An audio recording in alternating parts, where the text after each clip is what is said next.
الحمدللہ رب العالمین الصلاة والسلام علی سید المرسلین اما بعد فاعوذ باللہ من الشیطان الرجیم بسم اللہ الرحمن الرحیم باوقار سامعین اہل سنت السلام علیکم ورحمۃ اللہ وبرکاتہ۔ آج آئیے آپ کے سامنے ایک ایسے ذلیل قوم وہابیہ دیوبندیہ کے ایک بہت بڑے جاہل مناظر کو آپ کے سامنے ایکسپوز کرتا ہوں۔ یہ فیس بک کے بہت بڑے مناظر ہے جس کا نام ہے کمران ضمیر۔ اس کا کام ہی بس یہی ہے کہ یہ ایسی کنفیوز ہے، تو خود بندہ کنفیوز ہے اور یہ چاہتا ہے کہ عوام الناس بھی اسی طرح کنفیوز ہو جائیں اور کنفیوز ہو کر گمراہ ہو کر دیوبندی ہو جائیں، جو کہ ہم کبھی ہونے نہ دیے ہیں اور نہ دیں گے۔ اس بدبخت کے ہر پوسٹ کا الحمدللہ ایسا پوسٹ مارٹم ہوتا ہے کہ یہ بدبخت سوائے جواب دینے کے رپورٹ کر کے میری آئی ڈی کو بند کروا دیتا ہے۔ خیر آئیے، یہ ہے کمران ضمیر۔ اس بدبخت نے ایک پوسٹ کیا حضور پاک صلی اللہ علیہ وسلم کی شان عظمت پر انگلی اٹھاتے ہوئے اور اس فرمان کا غلط معنی نکال کے عوام الناس کو گمراہ کرنے کی کوشش کی ہے۔ وہ یہ کہ یہ بدبخت نے پوسٹ کیا اور کہتا ہے کہ ہمارے نبی فرماتے ہیں صلی اللہ علیہ وسلم، جس کا مفہوم ہے جو دور سے مجھ پر درود پڑھے فرشتے مجھ تک پہنچا دیتے ہیں۔ یعنی کہ یہ کہنا یہ چاہ رہا ہے کہ اللہ کے رسول صلی اللہ علیہ وسلم اپنے امتیوں کی درود پاک کو، درود السلام کو، فکار کو خود نہیں سن سکتے، فرشتے آپ تک پہنچا دیتے ہیں تب آپ سنتے ہیں۔ جبکہ اس بدبخت کو اگر دوسری احادیث کا علم ہوتا یا حضور پاک صلی اللہ علیہ وسلم سے سچی محبت ہوتی تو یہ اس حدیث شریف سے یہ معنی اور مفہوم بیان کرنے کی کوشش نہیں کرتا، جیسا کہ ان بدبخت دیوبندیوں کا عقیدہ ہے کہ حضور پاک صلی اللہ علیہ وسلم ہماری فریاد و پکار نہیں سن سکتے، اور اسی پر یہ دلیل دینے کی کوشش کر رہا ہے۔ جبکہ اللہ کے رسول صلی اللہ علیہ وسلم کی حدیث شریف میں حضور فرماتے ہیں کہ میں اپنی امتیوں کی درود و سلام کو خود سنتا ہوں، جواب بھی دیتا ہوں، جو انشاءاللہ الرحمن آگے میں پیش کروں گا۔ اب آئیے سب سے پہلے میں بتا دوں کہ اس حدیث شریف سے حضور پاک صلی اللہ علیہ وسلم کی شان بیان کی جا رہی ہے، نہ کہ حضور پاک صلی اللہ علیہ وسلم کی دور سے سننے کی نفی کی جا رہی ہے۔ اور یہ آپ کو یہ دیوبندی وہابی خبیث حضور کے گستاخ اور دشمن نہیں بتائیں گے، آپ کو الحمدللہ سنی حنفی بریلوی حضور کے عاشق، حضور کے دیوانے ہی بتائیں گے، جو اکثر ہمیشہ سے بتاتے چلے آ رہے ہیں اور نبی رحمت صلی اللہ علیہ وسلم کی طرف اٹھائی بھی انگلی کو سنی حنفی بریلوی جو توڑتے چلے آ رہے ہیں۔ آئیے، اس سے تو حضور پاک صلی اللہ علیہ وسلم کی شان و عظمت یوں بیان ہوتی ہے کہ ایک ایگزامپل لے لیجئے کہ ایک بادشاہ ہے، ایک بادشاہ اپنے تخت پر بیٹھا ہے اور اس کو کسی چیز کی بھی حاجت یا ضرورت، یا کوئی غلام یا خادم ان کی بارگاہ میں کسی چیز کو پیش کرنے کے لیے آیا ہے، تو اب کوئی شخص ان کی بارگاہ میں کسی چیز کو لا کر دیا تو بادشاہ کے اندر یہ طاقت و اختیارات ہے کہ وہ اپنے تخت سے اتر کر جا کر خود اسے لے لے، لیکن بادشاہ کی شان تو یہ ہوتی ہے کہ بادشاہ اپنے تخت پر ہی بیٹھا رہتا ہے، لیکن اس کی بارگاہ میں پرجا جو ہوتے ہیں وہ سامان کو لے جا کر پیش کرتے ہیں۔ تو اب کسی سامان کو کسی پرجا، کسی پیادہ کا یا کسی پرجا کا اٹھا کر لیا کہ بادشاہ کی بارگاہ میں پیش کرنا، یہ بادشاہ کے محتاج اور معذور ہونے کی دلیل نہیں ہے۔ یہ کوئی ایک جاہل اور کم علم بندہ ہی ہوگا جو بادشاہ کی بارگاہ میں اس سامان کو پیش کرنے کے عوض اسے معذور سمجھے گا، اور یہ جو بادشاہ سے بغض و حسد رکھنے والا بندہ ہوگا بس وہی بادشاہ کی اس شان و عظمت کو اس کی معذوریت سمجھ کے عوام الناس میں انتشار و اختلاف پیدا کرے گا۔ لیکن اگر بادشاہ کا جو محبوب محب ہوگا وہ دیکھ کر یہی سمجھے گا کہ بھائی یہ تو بادشاہ کی شان ہے کہ بادشاہ چاہے تو وہ خود اٹھ کر لے سکتا تھا، لیکن بادشاہ کی بارگاہ میں ہزاروں پیادہ، ہزاروں سپاہی ہیں جو بادشاہ کی شان کے مطابق ہر چیز کو اس کی بارگاہ میں پیش کرتے ہیں۔ یہی معاملات اللہ کے پیارے رسول صلی اللہ علیہ وسلم کا ہے، کیونکہ اللہ کے ان سے کہیں زیادہ بلند و بالا، جب بادشاہ کی یہ شان ہے تو بادشاہ سے کہیں بلند و بالا حضور پاک صلی اللہ علیہ وسلم کی بارگاہ میں حضور پاک صلی اللہ علیہ وسلم کی شان ہے۔ اب میرے آقا نبی رحمت صلی اللہ علیہ وسلم کی دوسری حدیث ہے کہ حضور خود فرماتے ہیں کہ میں سنتا ہوں اور خود جواب دیتا ہوں، لیکن ایک یہ بھی حدیث شریف ہے کہ حضور پاک صلی اللہ علیہ وسلم فرماتے ہیں کہ جب کوئی مجھ پر درود و سلام پیش کرتا ہے تو فرشتے مجھ تک پہنچاتے ہیں۔ آخر کیا بات ہے، ہاں حضور خود سنتے ہیں، یہ حضور کی شان ہے، لیکن اللہ رب العزت اپنے محبوب کی بارگاہ میں کئی فرشتوں کو ان کی نوکری میں لگا دیا، ان کی غلامی میں لگا دیا ہے کہ تا قیامت تک حضور کی خود سننے کے باوجود حضور پاک صلی اللہ علیہ وسلم کی یہ شان و عظمت ہے کہ اللہ رب العزت اپنے پیارے محبوب کی بارگاہ میں نوری فرشتوں کو ان کی نوکری اور غلامی کے لیے لگا دیا ہے کہ تا قیامت تک حضور کے غلام جہاں جہاں بھی حضور پہ درود و سلام پڑھیں گے وہ حضور کی بارگاہ میں لا کر باعزت پیش کریں گے۔ یہ حضور کی شان ہے، لیکن ان بدبخت دیوبندیوں کو حضور کی شان و عظمت تو نظر نہیں آتی، لیکن یہ عوام الناس کو اپنی طرح گستاخ بنانے کے لیے ایسی ایسی بات پیش کر کے گستاخ بناتے ہیں۔ اور بہرحال آئیے اب دوسری حدیث شریف سے میں یہ ثابت کر دوں کہ میرے آقا نبی رحمت صلی اللہ علیہ وسلم خود بھی سنتے ہیں اور اس کا جواب بھی دیتے ہیں۔ جیسے کہ یہ حدیث شریف ہے جس کی سند یہ ہے کہ حضرت محمد بن عوف بن سفیان روایت کرتے ہیں حیوات بن شرین بن صفوان سے، اور وہ روایت کرتے ہیں حمید بن زیاد سے، اور وہ روایت کرتے ہیں یزید بن عبداللہ بن قصید سے، اور وہ روایت کرتے ہیں حضرت ابو ہریرہ رضی اللہ تعالی عنہ سے۔ یہ تھی اس کی سند۔ اب متن پر آ جائیں تو حضرت ابو ہریرہ رضی اللہ تعالی عنہ سے روایت ہے کہ رسول اللہ صلی اللہ علیہ وسلم نے فرمایا جب کوئی مجھ پر سلام بھیجتا ہے تو اللہ تعالی نے میری روح واپس لوٹا دی ہوئی ہے، یہاں تک کہ میں ہر سلام کرنے والے کے سلام کا جواب دیتا ہوں۔ سبحان اللہ۔ اس حدیث شریف کو روایت کرتے ہیں حضرت ابو داؤد رحمۃ اللہ تعالی علیہ اپنی کتاب المناسک میں، چیپٹر ابو داؤد شریف چیپٹر ہے قبروں کی زیارت کرنا، اور حدیث نمبر ہے 2041۔ اسی حدیث شریف کو امام احمد بن حنبل رحمۃ اللہ تعالی علیہ اپنی مسند میں روایت کرتے ہیں، جلد 2 صفحہ نمبر 527 اور حدیث نمبر 10867 پہ۔ اسی حدیث شریف کو امام طبرانی رحمۃ اللہ تعالی علیہ اپنی کتاب معجم الاوسط کے جلد 3 صفحہ نمبر 262 اور حدیث نمبر 3092 اور 9329 پر نقل فرماتے ہیں، اور امام بہقی رحمۃ اللہ تعالی علیہ اسی حدیث شریف کو اپنی کتاب سنن کبریٰ جلد 5 صفحہ نمبر 245 پہ نقل فرماتے ہیں، اور حدیث نمبر 10050 پر۔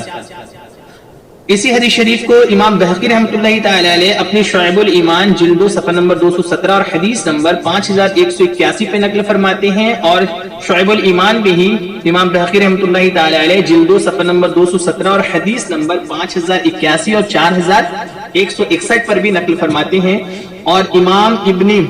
رواح رحمۃ اللہ تعالی علیہ اپنی مسند میں جلد 1 صفحہ نمبر 453 اور حدیث نمبر 526 پہ نقل فرماتے ہیں، اور امام مندری رحمۃ اللہ تعالی علیہ اپنی کتاب الترغیب والترہیب جلد 2 صفحہ نمبر 326 اور حدیث نمبر 2573 پہ نقل فرماتے ہیں، اور امام حیثمی رحمۃ اللہ تعالی علیہ اپنی مجموع الزوائد جلد 10 صفحہ نمبر 162 پہ نقل فرماتے ہیں، اور امام جلال الدین سیوطی رحمۃ اللہ تعالی علیہ فرماتے ہیں کہ حدیث میں ہے ردہ کا لفظ ہے۔ کیا ہے؟ حدیث میں ردہ کے لفظ موجود ہیں، اور ردہ کا معنی ہے علی الدوام، یعنی کہ پرماننٹلی۔ تو یہاں یہ مطلب نہیں ہوا کہ اللہ تعالی بار بار اپنے محبوب کی روح لوٹاتا ہے اور پھر بار بار واپس لے لیتا ہے، بلکہ یہ مطلب ہے کہ اللہ نے اپنے محبوب کی روح کو لوٹا دیا ہے اور اب وہ زندہ ہے۔ انباء الازکیہ پیج نمبر 11 پر۔ الحمدللہ اس حدیث شریف سے اور اس کی شرح سے یہ بھی ثابت ہو گئی کہ اللہ کے رسول صلی اللہ علیہ وسلم اپنے قبر مبارک میں زندہ ہے، اور اپنی امتیوں کی فریاد، اپنی امتیوں کے درود و سلام کو اللہ کے نبی رحمت صلی اللہ علیہ وسلم خود سنتے ہیں اور جواب بھی دیتے ہیں۔ لیکن یہ بات آپ کو دیوبندی وہابی نہیں بتائیں گے، یہ آپ کو صرف اور صرف سنی، حنفی، بریلوی، شافعی، مالکی، حنبلی یہی بتائیں گے، جو حضور پاک صلی اللہ علیہ وسلم کے غلام اور عاشق اور دیوانے ہیں۔ وہابیوں کا کام تو بس یہی ہوتا ہے کہ عوام الناس میں صرف کنفیوژن پیدا کرنا اور حضور پاک صلی اللہ علیہ وسلم کی شان و عظمت کا انکار کرنا۔ تو اب آئیے آگے دیوبندیوں کی کتاب سے ہم ایک اور دیوبندی کی کتاب سے یہ ثابت کر دیں کہ نبی رحمت صلی اللہ علیہ وسلم مومنوں کے جانوں سے بھی زیادہ قریب ہیں، اور حضور پاک صلی اللہ علیہ وسلم مومنوں کی ہر بات کو سنتے ہیں۔ یہ دیکھیے آپ کے سامنے دیوبندیوں کے قاسم العلوم، جن کو دیوبندی حضرات بہت مانتے ہیں، جن کی گستاخی پر یہ اپنی جان قربان کرنے پہ تلے ہوئے ہیں، اب دیکھیے یہ دیوبندیوں کے گستاخ مولوی جس کے اوپر حکم کفر ہے، یہ گستاخ مولوی قاسم نانوتوی تہذیب الناس میں تہذیب الناس کے صفحہ نمبر 31 پہ فرماتے ہیں، 31 اور 32 پہ،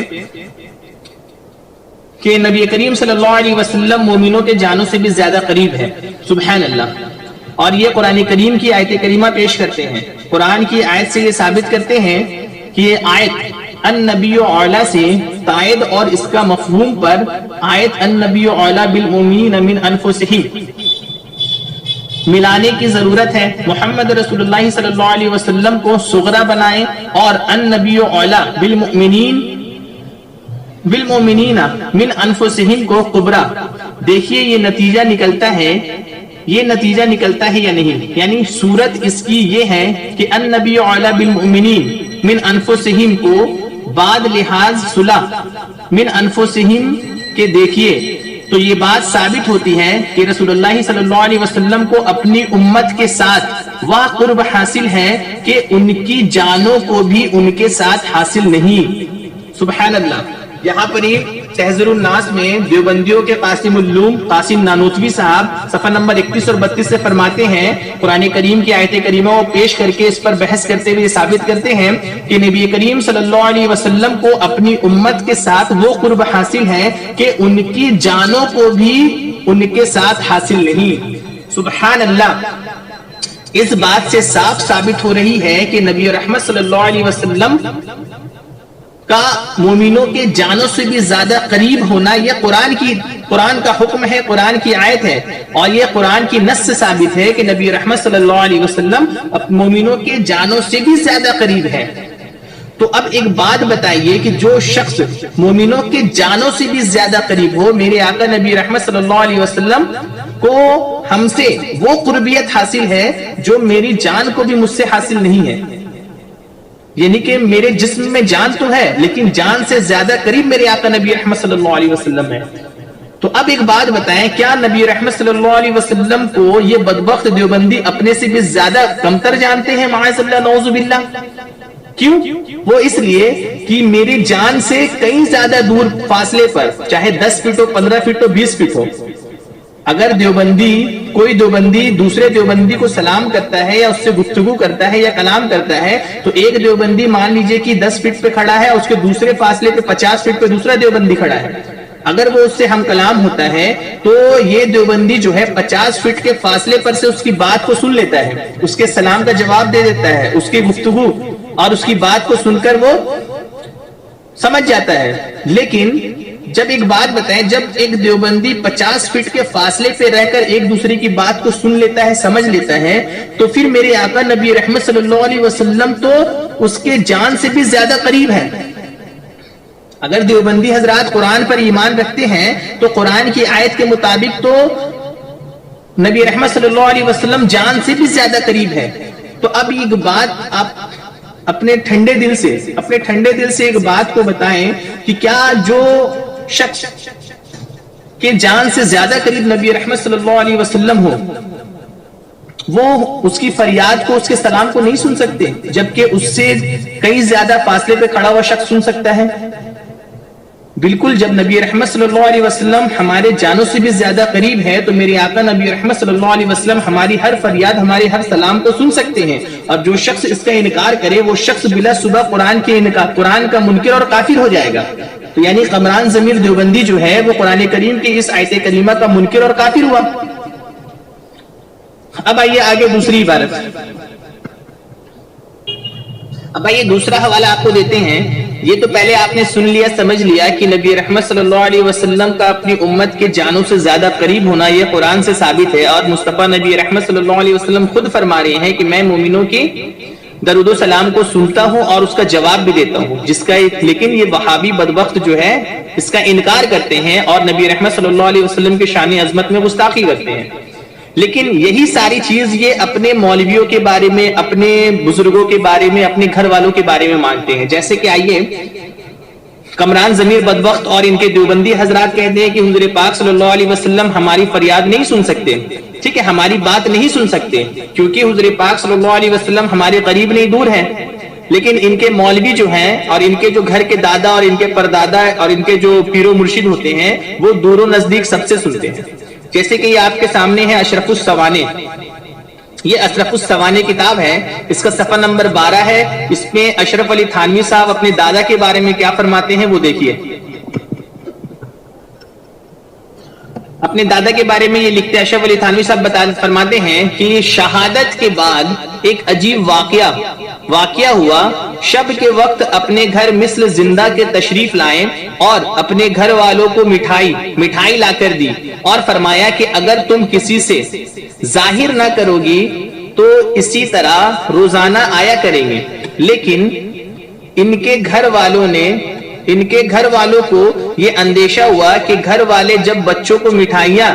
کھاتے دیکھیں گے تو معلوم نہیں کیا شبہ کریں گے, اس لیے ظاہر کر دیا. پھر آپ تشریف نہیں لائے. کیا ہے یہاں تو پہلی بات یہاں پر یہ بدبخت کہتے ہیں کہ نبی رحمت صلی اللہ علیہ وسلم کہیں آ جا نہیں سکتے. حضور پاک صلی اللہ علیہ وسلم اپنے قبر مبارک میں ہیں اور آپ نہ کسی کو کچھ دے سکتے ہیں, نہ کہیں آ جا سکتے ہیں اور نہ کسی کی فریاد سن سکتے ہیں. لیکن یہ بدبخت جو ہیں اپنے مولویوں کے بارے میں کیا کہہ رہے ہیں, اپنے دادا کے بارے میں, کہ ان کے دادا مرنے کے بعد مثل زندہ کے, یعنی جیسے زندہ لوگ جسم کے ساتھ آتا ہے نا, وہ جسم کے ساتھ اپنے گھر آئے اور گھر خالی ہاتھ نہیں آئے, گھر مٹھائی لے کر آئے اور لوگ اپنے گھر والوں کو مٹھائیاں کھلائے. اور ان کے دادا نے یہ بھی کہا, اشرف علی تھانوی کے دادا نے, کہ اگر تم کسی سے ظاہر نہ کرو گے, یعنی کسی کو نہیں بتاؤ گے کہ ہم گھر آئے تھے مٹھائی لے کر, تو میں روزانہ اسی طرح آیا کروں گا. اور پھر وہ چلے گئے, اشرف علی تھانوی کے دادا چلے گئے. اب وہ قبر میں, قبرستان میں گھر سے کتنی میل دور دفن ہے, اب اپنے قبر پہ چلے گئے. اور وہاں جانے کے بعد جب ان کے گھر والوں کو شبہ ہوا کہ لوگ نہ جانے بچوں کو مٹھائی کھاتا دیکھ کیا کیا سوچیں گے, اس لیے یہ لوگوں کو بتا دیے کہ ان کے دادا مثل زندہ گھر تشریف لائے تھے. تو اب ان کا لوگوں کو بتا دینا, جیسے ہی یہ لوگوں کو بتائے ہیں ان کے دادا کو, اشرف علی تھانوی کے دادا کو بغیر فرشتے کے بتائیں, کیونکہ حضور کو تو فرشتے لے جا کر بتاتے ہیں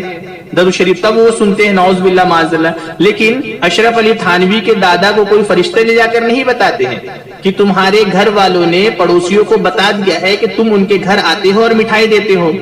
کسی نے نہیں بتایا, لیکن ان کے دادا کو قبر پر لیٹے لیٹے وہ سارا علم ہو گیا اور قبر سے ہی یہ اپنے گھر والوں کی بات کو سن لیتے ہیں اور پھر دوبارہ نہیں جاتے ہیں. معاذ اللہ. دیکھیں یہ بدبختوں کا یہ عقیدہ ہے. ایک تو نبی, انبیاء اکرام, اولیاء اکرام اپنی امت, اپنے غلاموں کی مدد نہیں فرما سکتے, کچھ دے نہیں سکتے, وہ محتاج ہے. لیکن یہ بدبخت جو ہے دیوبندی کے دادا, اشرف علی تھانوی کے دادا گھر بھی جا رہے ہیں اور مٹھائی بھی دے رہے ہیں. انبیاء اولیاء جو ہے وہ دور سے سن نہیں سکتے, لیکن ان کے مولوی ملا اور ان کے دادا جو ہے وہ دور سے سن بھی رہے ہیں اور دور سے سن کر سمجھ بھی جا رہے ہیں. معاذ اللہ. یہ ہے دیوبندیوں کا اصلی چہرہ. یہ کمران ضمیر اب بتائیں کہ اشرف علی تھانوی کتنا بڑا منکر ہے. ایک تو تم نے قرآن کا انکار کیا, حضور پاک صلی اللہ علیہ وسلم کی حدیث کا انکار کیا, اور دوسرا تمہارے مولوی تمہارے عقیدے کا خلاف بیان کر رہے ہیں. تمہارے نزدیک تو اللہ کے رسول صلی اللہ علیہ وسلم نہیں سن سکتے دور سے, لیکن یہ تمہارے دادا پھر کیسے سن رہے ہیں؟ کیا معاذ اللہ تم نبی سے زیادہ بلند و بالا درجہ اپنے ملاؤں کا مانتے ہو؟ اسی لیے تو ہم تم بدبختوں کو حضور کا گستاخ اور جہنم کا کتا کافر مانتے ہیں. پھر تمہیں تکلیف کیوں ہوتی ہے؟ اب آئیے یہ تیسرا حوالہ, معاذ اللہ, ان کے دیوبندیوں کے گھر سے دوسرا حوالہ. یہ ہے ارواح ثلاثہ, اشرف علی تھانوی کی کتاب. اس کے صفحہ نمبر 212 اور 213 پہ کیا لکھتے ہیں اب دیکھ لیجئے کہ ان کے مولوی قاسم نانوتوی کو بھی دور کا خبر, وہ قاسم نانوتوی بھی مرنے کے بعد قبر سے دور کی بات سنتے ہیں, لیکن معاذ اللہ نبی رحمت صلی اللہ علیہ وسلم نہیں سنتے. یہ دیکھیے اس پر کیا لکھتے ہیں کہ دیوبند میں جب جھگڑا ہوتا ہے تو قاسم نانوتوی اس جھگڑے کو قبرستان میں دور دور جہاں پر وہ مر کے مٹی میں مل گیا, اس قبرستان میں مر کے مٹی میں ملنے کے باوجود وہ دور سے دیوبند میں ہوتے ہوئے جھگڑے کو دیکھ اور سن رہا ہوتا ہے اور اس کو علم ہو جاتا ہے, اور پھر یہ اپنے جسم کے ساتھ دیوبند آ جاتا ہے اور جھگڑا کو چھڑاتا ہے. دیکھیے صفحہ نمبر 212 اور 13. 212 پر کیا لکھتے ہیں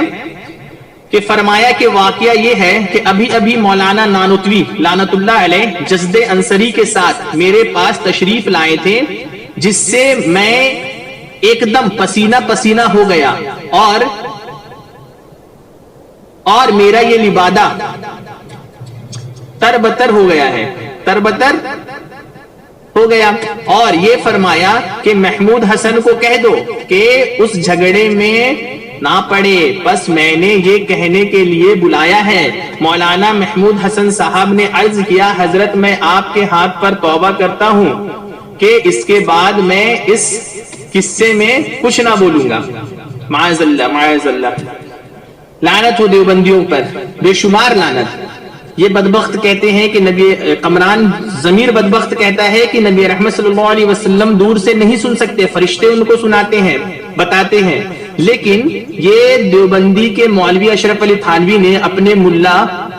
قاسم نانوتوی جو گستاخ رسول جہنم کا کتا ہے، اس کے بارے میں اس نے یہ لکھا ہے کہ جب مدرسہ دیوبند میں جھگڑا ہوا کسی بات کو لے کر، تو نانوتوی قبر پر لیٹے لیٹے ہی سن لیا، اور وہاں پر یہ معلوم چلی ہے کہ یہ جھگڑا کس کے بیچ ہو رہا ہے، اور پھر وہ اپنے جسم کے ساتھ، جسد انصری کے ساتھ وہ دیوبند چلا بھی آیا قبر سے نکل کر۔ واہ، اس کو اختیار بھی ہو گیا کہ مرنے کے بعد انبیاء اولیاء تشریف نہیں لا سکتے، لیکن یہ دیوبندی بدبخت کے مولوی جو ہیں وہ مرنے کے بعد قاسم نانوتوی جسد انصری کے ساتھ مدرسہ دیوبند تشریف لے آئے، اور لانے کے بعد اس نے فرما دیا کہ بھائی تم ان کو کہہ دو محمود الحسن کو کہ اس جھگڑے پہ نہ پڑے۔ معاذ اللہ، یہ ہے دیوبندیوں کی مکاری اور حضور پاک صلی اللہ علیہ وسلم سے دشمنی۔ یہ حضور کے شان و عظمت میں جس چیز کا انکار کرتے ہیں وہی چیز اپنے مولویوں کے بارے میں لکھتے ہیں۔ اب آئیے آگے ایک اور حوالہ دیتے ہیں۔ دیکھیے یہ آپ کے سامنے امداد المستاق ہے، سوری امداد السلوک ہے۔ امداد السلوک کے صفحہ نمبر 67 پر رشید احمد گنگوہی صاحب فرماتے ہیں کہ نیز مرید کو یقین کے ساتھ یہ